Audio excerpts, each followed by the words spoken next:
Dewi oedd rheolwr cyntaf TFN Cymru, nath Sion Meredydd I ddilyn o.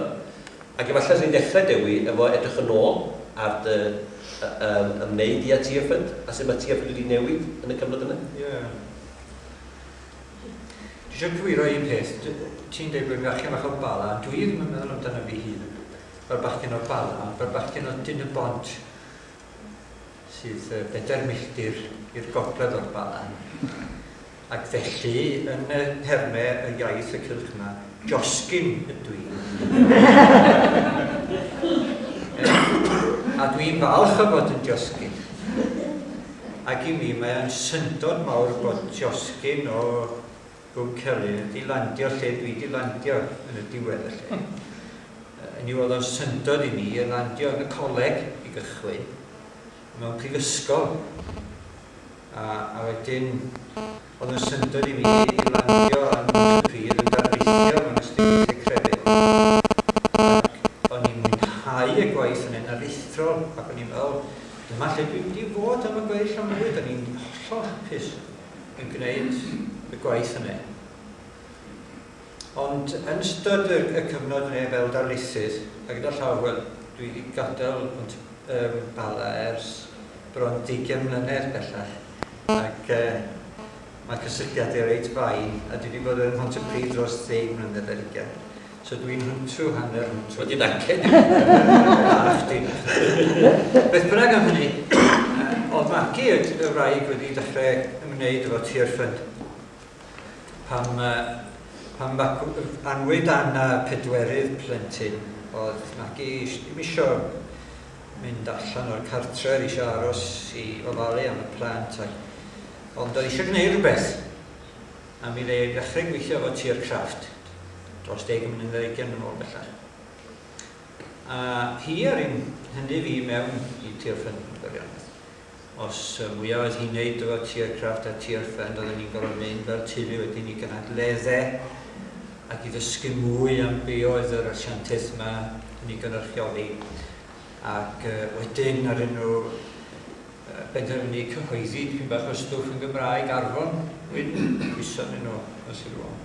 Ac mi ar Arfon Jones ac i'n dechrau ymwneud efo hynny a wedi nabod y bobl yn Llundain ac yn blaen, wedyn yn dechrau gofyn I siarad yn gynadleddau a peth felly. A wedyn, I benderfynwyd cael cynrychiolydd I Gymru, cydlynydd oedd yn gael nhw'n pryd hynny. A ar nhw'n ofyn I mi fod ni'n gwneud y swydd.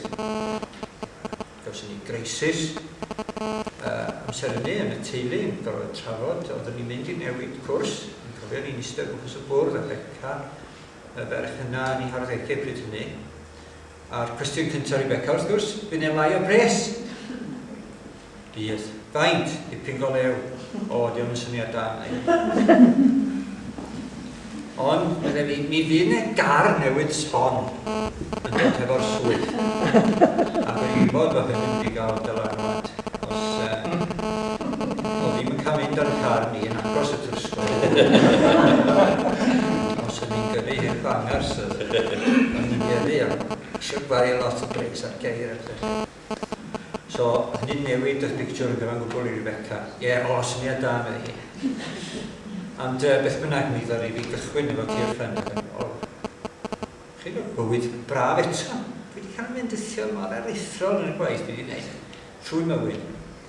A cofio rhywun gofyn I Dan y mab, o be mae dad yn neud? O, jyst gyrru rhwng Cymru yn siarad ac yn yfed coffi efo'i ffrindiau. Oedd yn agos iawn at y gwir wrth gwrs. Mae'n rhaid yn neud beth ni'n cael yn halu I wneud. Ond... Ai wahanol rwan. Di. Beth bynnag oedd e? Mae'n mynd I chwaith. Ond y stori hi oedd yn ei drwg iawn gyda ond mae TFN yn asiantaeth dda iawn am mi oedd ac mae'n parhau felly dwi'n meddwl I weld be mae pobl ni ddwyn I mewn i'r asiantaeth felly.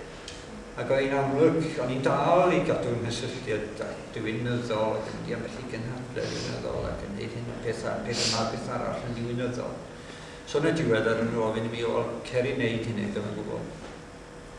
A mi newidiodd bethau fwy nag unwaith yn y tyswyd y newydd, ond ar y cychwyn o'n i'n trio gweithio lot efo colegau diwynyddol. Sefydliadau anodd iawn i weithio efo nhw. Gwaith caled hwnna. Yn gwybod y well. Pardon? Yn gwybod y well. Yndyn. Yn Wel ti'n dod lle.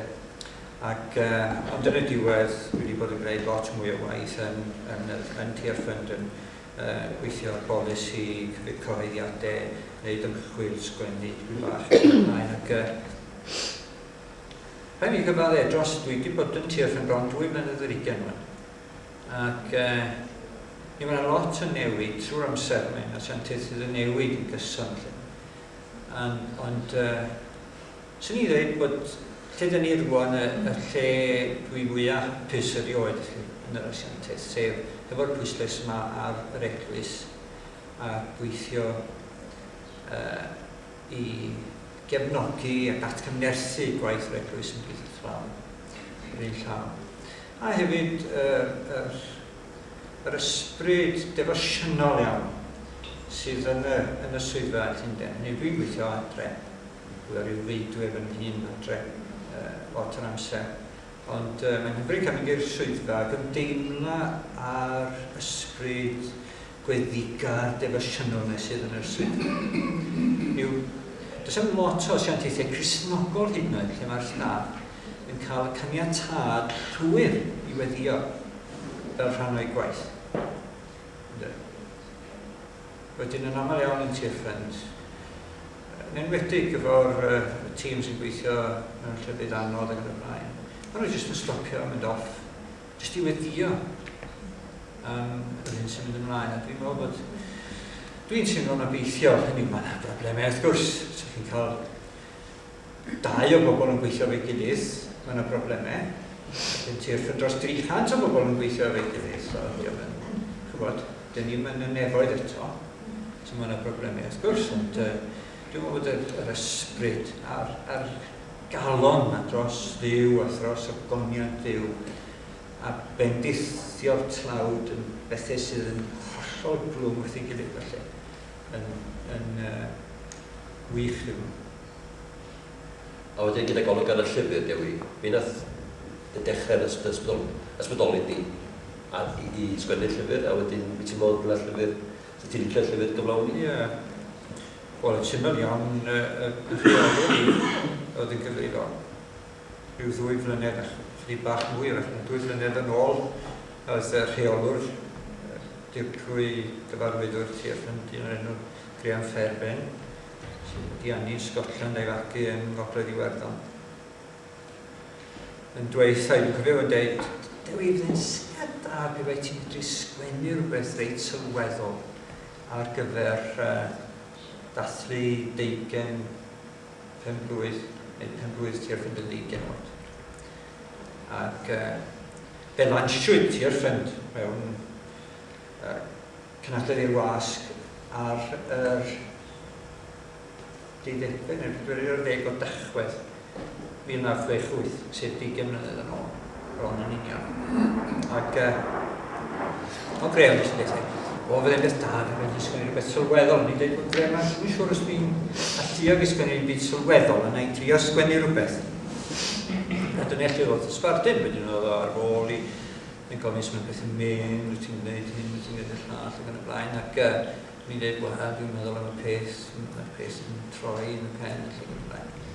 Yn y diwedd, mi arbiru amlinelliad i IVP ac ar yn y derbyn yr amlinelliad. Mae contract wedyn, mae rhaid sgwennu wedyn.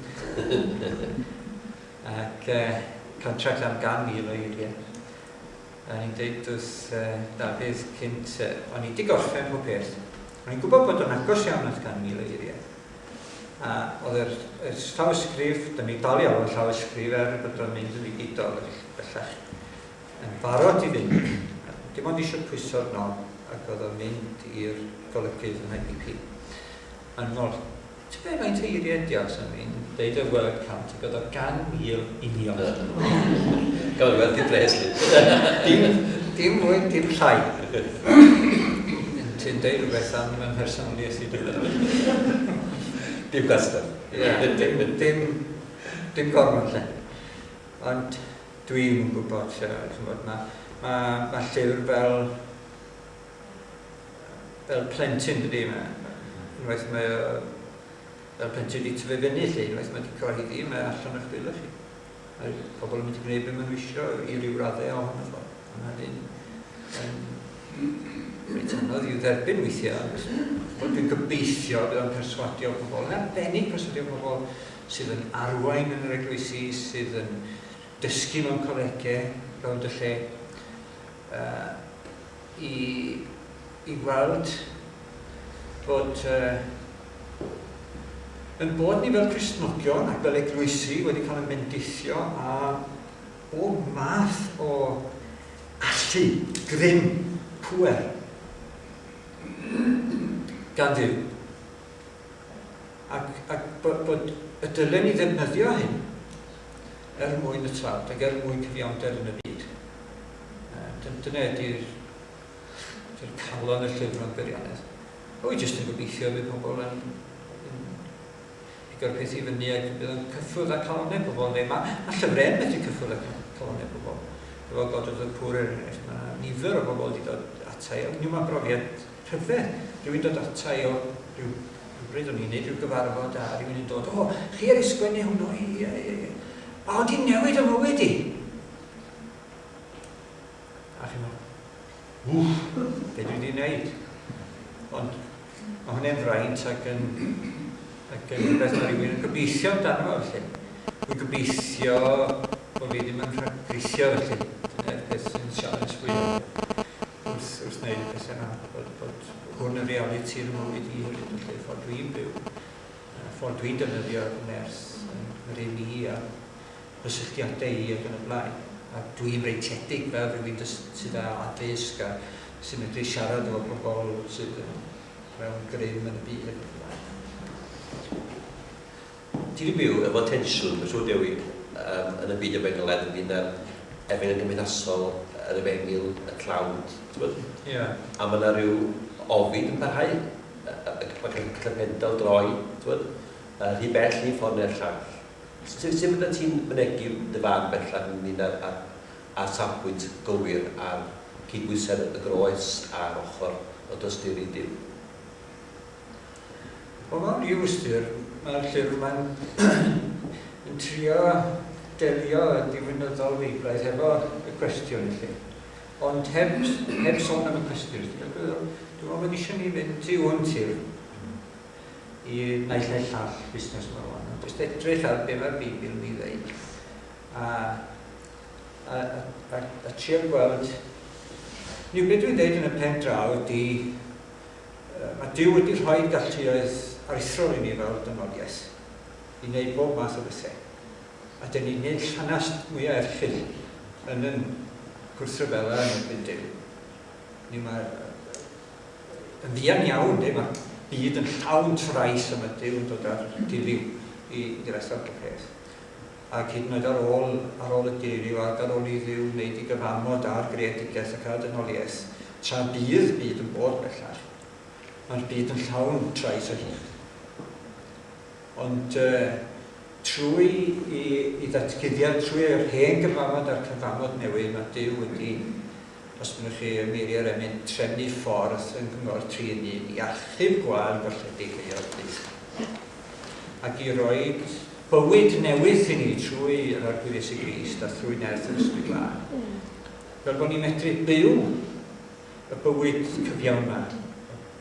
Efo'n gilydd fel Cristnogion mewn eglwys, yn ei eglwys. Grŵp o bobl wedi disgyblio nes i Grist yn byw fo'i gilydd y bywyd newydd yma yn Grist. A mae'r bywyd newydd yn cynnwys byw yn gyfiawn. Ac i mi, Mae'n rhaid i ni wrth yr arglwydd Iesu ac nerth yr ysbryd glân i fedru newid pethau. Ac os ydych chi eisiau newid pethau, ac fe ddylen ni fod eisiau newid pethau, mae'n rhaid i ni wrth yr arglwydd Iesu Grist a nerth yr ysbryd glân. Mae'r peth yn hollol glwm o'i gilydd, allwch chi ddim ysgaru y ddau beth. Ac wy'n gobeithio beth bynnag bydd y llyfr yn, os di pobl yn dal i boeni am hyn, bydd y llyfr yn helpu i bobl i weld bod yn rhaid wrth gyfiawnder a bod yn rhaid i ni ddefnyddio galluoedd sydd gennym ni mwyn gyfiawnder. Yr unig ffordd gallwn ni wneud hynny mewn ffordd sydd yn mynd i, os myndwch chi, yw'n gair Cymraeg, anticipatio. Rhag gweld y byd sydd yn dod. Mae Iesu Grist yn cael ei ddyrchafu ac yn cael ei datguddio yn ei holl brofiadau gyda ni. Unig ffordd yw trwy Iesu Grist. Rhaid cwestiwn arall i ofyn, ond tymwch yn hyd, a wedyn, a chi'n choli rhywbeth i Dewi. Ond fe taith i cael symud y bocs Dr Who i'r tŷ gwyn. A ti'n cael dy osod fel ymgynghorydd i'r darpar arlywydd o Barack Obama. Be fydda ti'n neitho fo i wneud? So fo'n gofyn o Dewi Arwel. O le ti'n dod? Dwi'n pensio fach yn? Dim bala. Ti'n dod? Ti'n bont?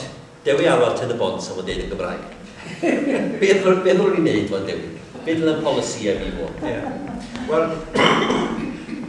un peth cael ymwybod iawn ynglyn â'r llyfr yma ydy bod IVP yn ardalaethau wedi penderfynu i gyhoeddi yn America. Felly, mi all Obama i brynu'r llyfr fersiwn Americanaidd yn y trygydd yma. Wel, ie, fel gwestio eisiau. So mae hynny'n galondydd mawr. Ac mae yna un o ddau o ffrindiau gen i ar draws y llyn lle, mor Iwerydd. Ac wel, mae hynny'n galondydd. Dwi reit galed ar yr unol ddaleithiau yn y llyfr. Os ydych chi wedi edrych ar y llyfr, dwi'n reit drwm fy meirniadaeth o'r unol ddaleithiau mwy nag unwaith. Ond o'r unol ddaleithiau fel calon yr ymerodraeth bresennol ni, dwi'n credu fod ymerodraethau yn anorfod mewn byd o bechod ac o drais. Ac bod ymerodraethau wedi digwydd trwy'r oesoedd yn cychwyn efo Tŵr Babel ac ar draws y canrifoedd a'r ymerodraeth fawr bresennol yw yn y marn ni yn unol daleithiau. Ac maen nhw'n defnyddio i grym yn y ffordd aniwiol.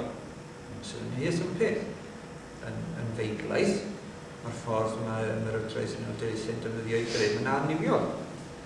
Ac mi sy'n pwyso ar Obama yn gry i gofio hynny. Dwi'n teimlo'n hyn bach yn bryderus wrth i glywed weithiau mae'n sôn am dynnu allan o Iraq ac yn y blaen, a mae'n sôn am ddwysau y frwydr yn Afghanistan ac yn y blaen. Mae'n sôn am wneud America yn fawr eto ac yn y blaen. Ond os ti eisiau i America gael parch yn y byd, unol daleithiau gael parch yn y byd yna, mae rhaid iddyn nhw fod yn fwy gostyngiedig ac yn fwy parchus o bobl eraill ac yn llai parod i golbio pobl efo'r arfe erchill yma sydd gennyn nhw os dyn nhw'n anghytuno. Alla bod bobl fal yn gwybod o'n etholiad yn American. Diweddar. A maen nhw wedi penodi arlywydd newydd. A chi gofyn pwy oedd y dyn yma. A mi glwg enw fo rhywbryd. Mae'n rhaid beth bala'n clywed am yr etholiad. Da ni wedi cael y bob man arall. Gormod braidd. Ie, wel mae hynny. Dyna chi enghraifft berffaith o'r ffaith bod ni'n rhan o'r ymerodraeth. Bod ni wedi cael cymaint o'r etholiad yn America. Ar y cyfryngau, ni o'n i'n cael bol ar yr oll beth yr funud i'n wedys. A ni'n meddwl, lle dyn ni'n byw? Talaeth 51 ar ys ydi o America, neu beth bynnag, ond mae o'n dangos lle pa ymerodraeth yn ni'n rhan ohoni. Ac felly pan dwi'n beirniadu'r unol daleithiau, dwi'n cysylltu yn llywodraeth ni efo. Dyn ni'n rhan o'r ymerodraeth yna. Ac mae'n ymrywodaeth filitaraidd anhygoel. Yn 2005, o'r America wario 4 120 biliwn ar y fyddin, sef 43% o holl wariant y byd yn y blwyddyn yna ar arfer. Sydd yn erchyll, mae'n dweud fel y peth. A dyn ni'n rhan ar ymerodraeth yna. A nid yn unig mae'n ymerodraeth bilitaraidd aruthrol, mae'n ymerodraeth fasnachol hefyd. Mae masnach a militariaeth yn mynd efo'i gilydd bob amser yn hanesyddol. Wedi dod rhywun tu ôl i'r masnachwr bob amser yna dŵr yn dydd. Oedd yr ymerodraeth Brydeinig yn union yr un peth. Tu ôl i'r East India Company oedd byddin Brydain yn cynnwys Cymru. Ac eisiau nefeidio rhan fwyaf ni eisiau, rhan fwyaf amser. So, dyn ni'n rhan o'r pictiwr yna. Ac wedyn, wrth gwrs, beth ymerodraeth consumerist yn dweud, yn gwybod sut, beth yw'r gair yn consumer? Dwi wedi edrych yn Beibl cyfeithwyr, felly. Ond dwi'n meddwl bod Bruce yn helpu lot yn y cyswllt yma, felly. Consumerist ydy'r agwedd fasnachol sy'n chi ar yr ymerodraeth. Dyn ni'n rhan o hwnna. Dyn ni'n Bon, consumerist, consumerism. Defnyddio.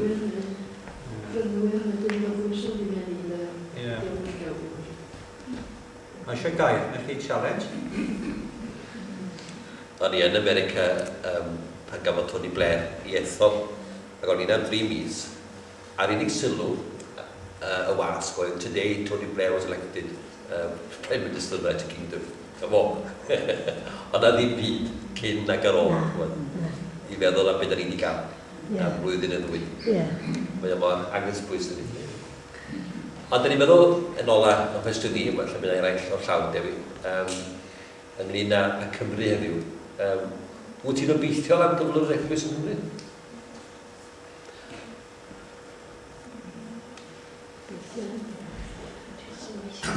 Mae'n reit ddi, dydy? Dwi'n meddwl bod rhaid bod yn realistig wrth edrych ar beth sy'n digwydd yn Cymru. Nid yn ei wlad baganau, bellach. Mae hynny'n hollol amlwg. Ond dwi'n meddwl bod fi'n hyderus gyda unrhyw hyder yn yr eglwys, a dwi'n meddwl bod fi'n obeithiol iawn am yr eglwys. Ond os oes gyda unrhyw hyder o gwbl dwi'n hyderus yn niw, gobeithio, ac yn hyderus yn yr efengil. Ac ni mae yna beth sy'n digwydd, does? Mae'r ffaith bod i'n fama. O'n i'n dod i fama, jyst ar ôl i'r coleg gau. Pan oedd y llyfrgell yn dal yma, o'n i'n ychrychau dosbarth ac ysganiad yn ei ddarllen. O'n i'n defnyddio jyst fi o'n yma, o'n i'n dod. Ac yn cwydro'r gwmpas. Sy'n gyda i lot o bres bryd hynny, sy'n i ddim cyfneithog iawn erbyn hyn, os sy'n i wedi prynu andros o wyth mawr o lyfrau yma. Am bron dim byd, os werthwyd y llyfrgell o fama am bris hollol fideo ac anghyfrifol, os allai dweud hynny am ysbyteriaeth yn dynnu fe. Mae'r hyn sy'n digwydd yn fama yn ganol dyd i ni.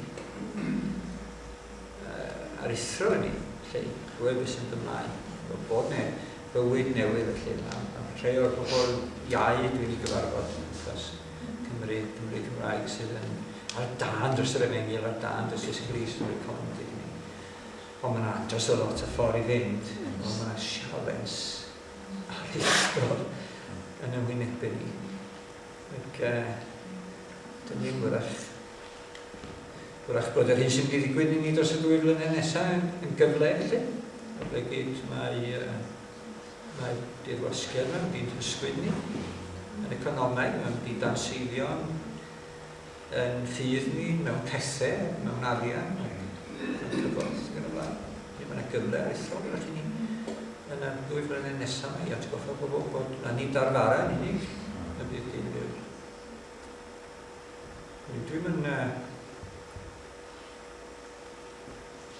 Dwi'n wedi'n dal i obeithio ac yn dal i wedio bydd byw yn gwneud rhywbeth newydd yn Saesneg. Dwi'n teimlo wrach bod yr hen ffurfiau lle wedi darfod. Ac dwi jyst yn gobeithio ac yn edrych am y peth newydd felly, sy'n mynd i ddod. A dwi'n gobeithio byddai ddim rhy hen a rhy stuck yn fy ffyrdd i fethu nabod peth newydd pan mae'n digwydd. Os mae'n mynd i fod yn wahanol, mae'n mynd i fod yn challenge i ni sydd yn hun. Mae'n mynd i fod yn wacky wrach, ydy'r gair. Ac yn gobeithio byddai'n barod i ddeud amen ac i sefyll lle. Byddai fel, chybod, ond rei hen anghyffyrwyr pan mae'r i Harris dechrau mynd o gwmpas yn gwneud y pethau hollol wacky oedd o'n neud. A gyda llawn yn dal yn wacky yn dydyn hyd yn oed rwan lle. Ond o'n rei hen anghyffyrwyr o gwmpas beth hynny oedd yn medru gweld bod Duw'n gwneud rhywbeth newydd ac yn llonhau ac yn sefyll efo pobl fel Harris a Anticelyn ac yn y blaen. Dyn ni angen rhywbeth o newid, oes rhywbeth hollol newydd a ffres. A dwi'n gobeithio weddio byddai'n gweld y peth yn cychwyn beth bynnag yn ei farw. Ac y byddai'n cael y nerth ar doethineb i sefyll y to newydd yna. Ond hefyd cyn ti farw, mae'n lyfydd Cymraeg allan bydd dwi. Wel, dwi'n gobeithio. Dyna oedd y deal. Ie, dwi'n gorfod sgwennu Saesneg, dwi'n cael yn halu, mae'n talu mis dyma ni sgwennu. Wedyn, rhaid fi sgwennu rhywbeth mae'n mynd i ddall, yn rhaid. So dwi'n gorfod, dwi'n ofni. Ond, os gael ei ddiw, bydd rhaid yn ddiog mewn 3 mlynedd. A wedyn, bydd rhaid mi sgwennu Gymraeg hefyd. Dwi'n gobeithio. Mae gen i lot o gynlluniau. All tweithio yn yddiadeg yn y blaen o bob math o bethau diddorol.